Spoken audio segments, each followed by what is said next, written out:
Hello and welcome to a special edition of Planet Waves TV and STARCAST FM.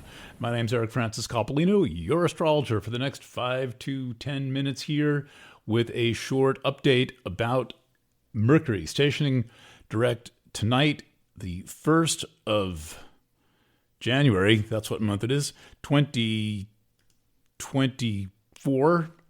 Pardon me, I am juggling recording in both audio and video. I don't usually do that, but I'm trying to be a little more expressive in video format and also record the audio separately, which I probably don't have to do, but I'm doing it anyway. And welcome to the first presentation of 2024. Thank you for joining me. So tonight, Mercury stations direct at 10:07 p.m. Eastern Standard Time. It has been retrograde as it usually or always is for about 22 days. Retrograde Mercury is when Mercury passes between the Earth and the Sun. So when Mercury is retrograde, Mercury is close to the Earth. It is a great big magnet. I think that among the instances where astrology may actually be about an influence of some kind rather than mere divination, not mere, but divination or scrying, one example of a direct effect may be Mercury retrograde, and the reason for that is because a gigantic magnet is passing between the Earth and the Sun, and the Sun's rays are picking it up, and the magnet is right there, right close. And while I don't think this has much of an effect on technological devices per se, even though it sometimes seems to, most of what Mercury retrograde is affecting is the mind, the way that you do something, and the way you think about things, the way that you approach situations, your patience level, your judgment level. I'll give you an example. Today I had a disk drive semi-fail, fairly brand new. I don't have an example of it. One of those little tiny solid-state drives, 4 terabyte. I've just spent the last couple of weeks backing up all of my 2023 photos onto this thing. Today I noticed that it was mounting, but it was not letting me write to it. And I got the Apple warning that this disk cannot be repaired by Apple OS. What was going on? Well, I just happened to unplug it yesterday without unmounting it in an orderly fashion. That was me, not the disk, but it looked like something was wrong with this disk. It's currently downstairs in the Planet Waves office, backing up. And so one of the things I've noticed over and over again about Mercury retrograde is that it affects our judgment, or seems to affect our judgment. And if it's not directly affecting our judgment, then there's something about one's patience level that can be different. So I don't think that Mercury retrograde is proof positive of astrology, but it's certainly one of those things from which we can draw some inferences, and symbolically it works out, and it's just interesting. And there does seem to be some kind of effect. I have been working on the somewhere in between readings now for about 5 or 6 weeks. I'm finishing the 8th reading tonight. That would be the Sagittarius reading, and then I've only got 4 left to go. They're drafted. The last 4, I have 2,000 word drafts of those. But what I'm noticing, and by the way, by this time last year, I was done with all the writing and all of the recorded readings. So the whole project is going to be running about 2 weeks behind where last year was. But in any event, because we're going to release them separately, but in any event, writing during the Mercury retrograde really has felt a rather Sisyphusian, like pushing something uphill. And also, because I gave myself a little bit of extra time, because Mercury was retrograde, I gave myself an extra week, 8 days, just to make sure that I had some extra time. So I worked in an approach I've wanted to do for a long time, which is to write a solid draft of each piece and then come back to it. And one thing that I'm noticing is most of the time when I come back to the draft, I scrap a large chunk of it, if not most of it, and basically kind of start over again. But as those of you who are musicians, songwriters, writers of any kind, make various things know, that you often have to do things a couple of times to get them right. But I'm noticing the amount of copy that I'm scrapping. All right, let's just take a very brief look at the Mercury retrograde chart, and then I will move on. And by the way, one of my favorite elements of Mercury retrograde, particularly the stationing direct phase, is that when Mercury stations direct, what I've often seen is that there can be some experience of the truth coming out, something revealed that was hiding. And now whether this is a mental effect, physical effect, I'm not sure, but it does seem to happen that there's like this perk of reality that comes out right around the time of Mercury stationing direct. I notice this because as well as being an astrologer, I'm an investigative reporter, and that means that a lot of times during Mercury retrograde, I have an investigation pending, and the investigation can sometimes take a step forward at the time of the station direct. And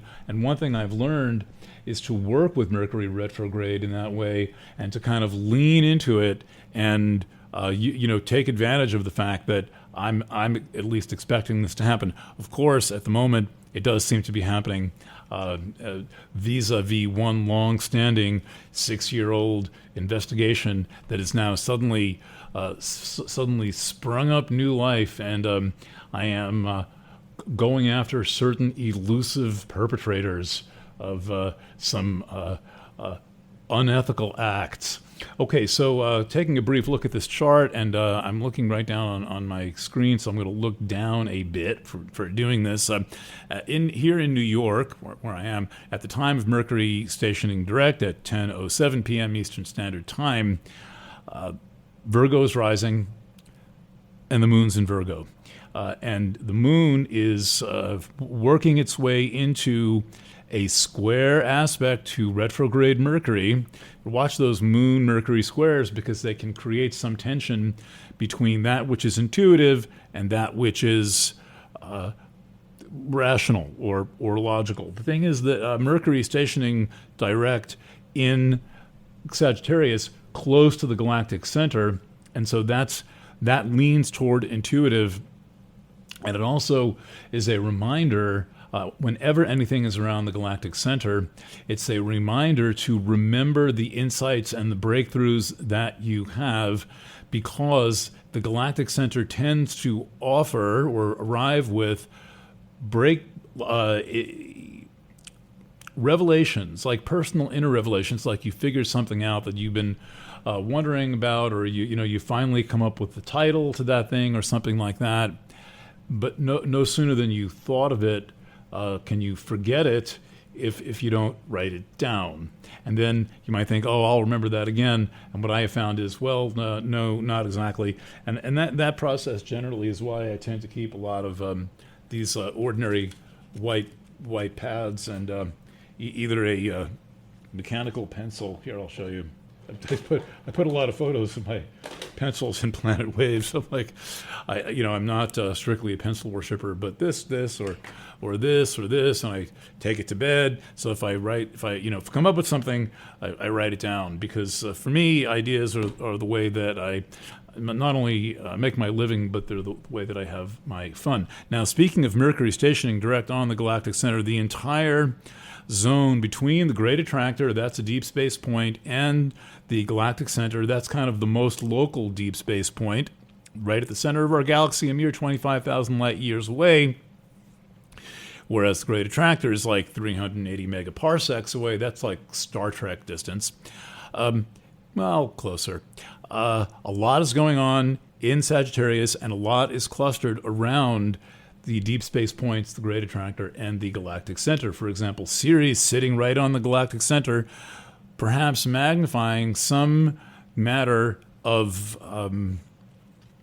a spiritual approach to dealing with loss, grief, and sadness, and also some information coming through about your relationship to food. That's a very serious thing. Mercury, next, sitting on very close to the galactic center at 2211 Sag. So that, again, is this kind of condenser of ideas, spiritual approaches. There's fair, I think, at least I'm noticing a fair amount of spiritual talk going around. Mercury and Sagittarius, big ideas. Mercury and Sagittarius on the galactic center, even bigger ideas. Followed by Mars, which has been right exactly conjunct the galactic center all through New Year's. And that, too, in my experience and what I'm observing now, is there's something of a breakthrough, a revelation going on there. The galactic center is a very influential homing device located kind of inside the middle of our pinwheel galaxy, all called a barred spiral galaxy, kind of shaped like a pinwheel. Rather beautiful thing. And the energy is very concentrated at the core.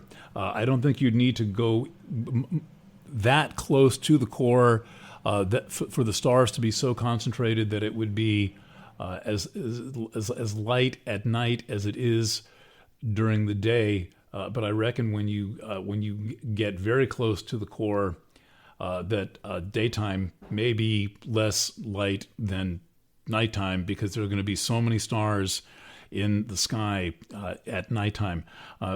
So that's what's going on in Sag. I'm looking at Pluto in the very last degree of Capricorn. This is kind of warming up to Pluto entering Aquarius on January the 20th. That's coming right up for the big ingress of Pluto into Capricorn. And curious how your weekend was. The sun has been conjunct Pholus, a centaur planet, all weekend. How did you respond to that influence, that energy? I've been talking a lot about it. That has this kind of sensation of a sudden release from something, somehow something that was previously contained getting out.